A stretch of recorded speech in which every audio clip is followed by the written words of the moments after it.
Kabla ya taarifa hizi za ndani, naomba ikiwa unatazama kwa mara ya kwanza mtandao wetu wa Tanzania ITV, na kuomba uchukue sekunde moja tu uponyeze patoni ambayo ipo hapo chini ya subscribe na uwashe kengele ili kuendelea kupata taarifa za ndani kila wakati. Cha muhimu ama cha kuzingatia zaidi, mpenzi mtazamaji wa Tanzania ITV, bonyeza alama ya like. Karibu nikufahamishe taarifa za asili. Sasa wale ambao tulikuwa tunasema ukweli kwamba watu Tanzania waliuawa wengi sana na hawajulikani waliko, sasa wamefumaniwa. Maelfu ya Watanzania wakizikwa kisiri asubuhi katika eneo la Msae, mkoa wa Kibaha, mtaa wa Uhuru. Nitakueleza siri hizi kwa undani. Kwa hivyo watu wamefumaniwa wakizika miili ya Watanzania na makaburi yalikuwa yamechimbwa zaidi ya 20 katika eneo hilo. Sasa iko hivi. Baba Askofu Emmaus Mwamakula ameweza kufichua siri hii ambayo tumeipokea katika meza yetu ya habari hapa mkoani Mbeya, na sisi ni kutoa siri zile ambazo haziwezi kutangazwa katika vyombo vingine vya habari.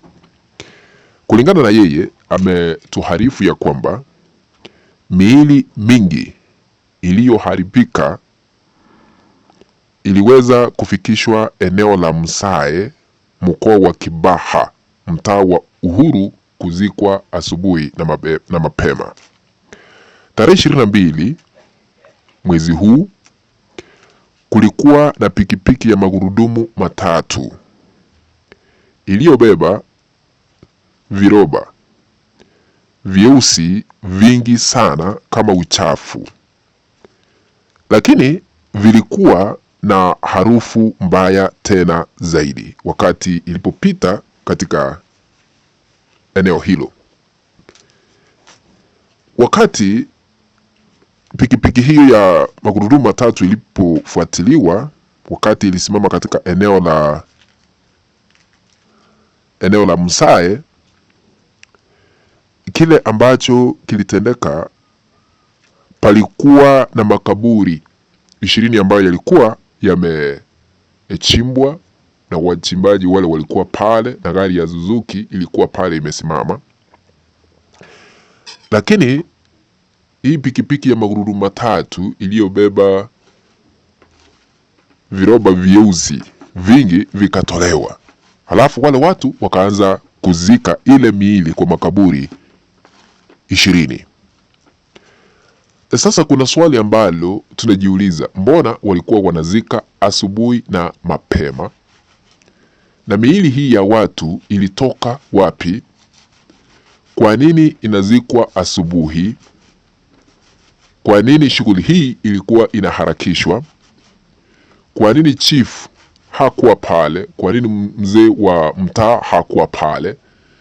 Kumaanisha Watanzania wale ambao waliuawa 29 Oktoba mwaka jana wa 2025, ni ukweli sio wote ambao wamezikwa kisiri, ila tu shughuli hii inaendelea kufanyika. Hata sasa hivi tunajulishwa ya kwamba ukitembea katika eneo hilo la Msae Kibaha, utayakuta makaburi hayo yakiwa mbichi.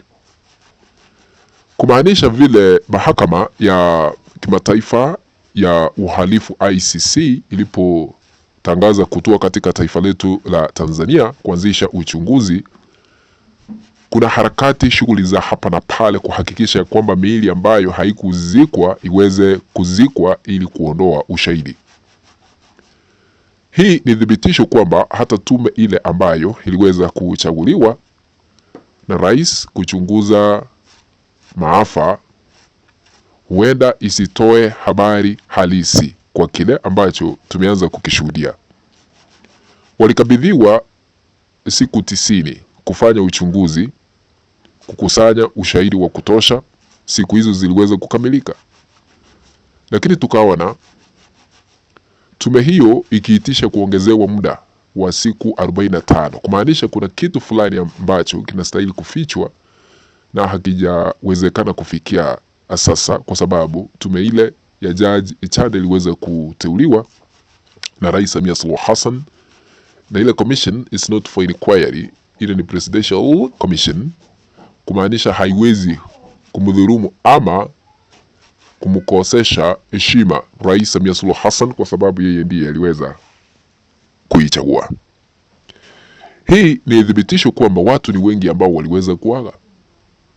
Shirika la Amnesty International liliweza kukiri zaidi ya watu 700 waliweza kuangamia kufuatia uchafuzi ulioshuhudiwa hapa Tanzania. Lakini kulingana na ripoti zile ambazo tumekuwa tukipokea kutoka mrengo upinzani, zaidi ya watu maelfu waliweza kuangamia. Na kuna ushahidi ambao umekuwa ukitolewa hapa na pale wakati tume ya Jaji Chande inapokusanya ushahidi. Kuna wale ambao wanalia kwamba watoto wao waliweza kuaga dunia, hata wale ambao walikuwa hospitalini waliagizwa waondoke hospitalini mara moja. Kumaanisha kuna mengi ambayo yalifanyika ya kisiri. Watanzania ni wengi ambao waliweza kuaga dunia kufuatia maandamano yaliyofanyika wakati na baada ya uchaguzi uliokamilika katika taifa la Tanzania.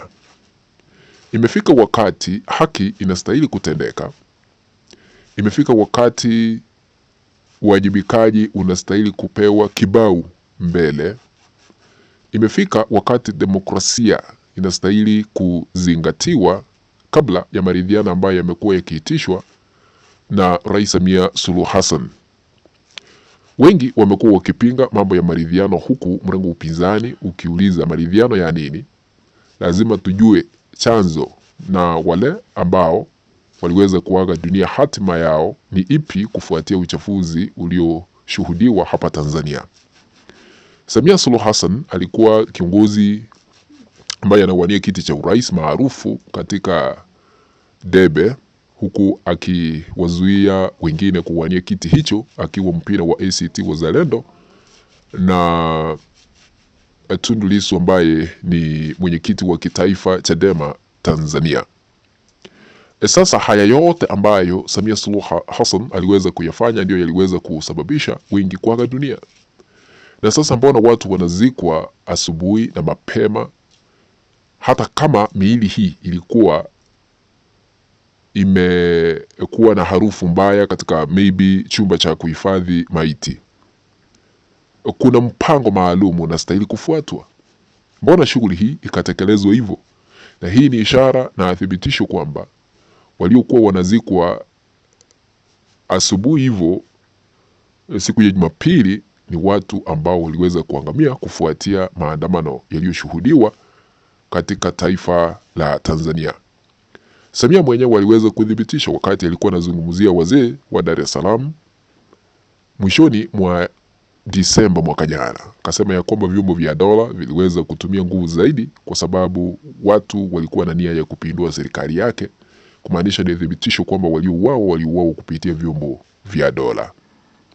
Kwa hivyo wale ambao wanataka kudhibitisha wanaweza kutembelea eneo la Msae, mkoa wa Kibaha, mtaa wa Uhuru, na wanaweza kushuhudia makaburi ambayo ni mapichi, ambapo inadaiwa watu waliweza kuzikwa zaidi ya 20 ambao walikuwa wameoza, walikuwa wananuka harufu mbaya katika eneo hilo. Tuombe taifa letu la Tanzania, hata wakati tunapeperusha matangazo haya tunashindwa cha kufanya. Na naomba kutamatishia hapo, tukutane baadaye.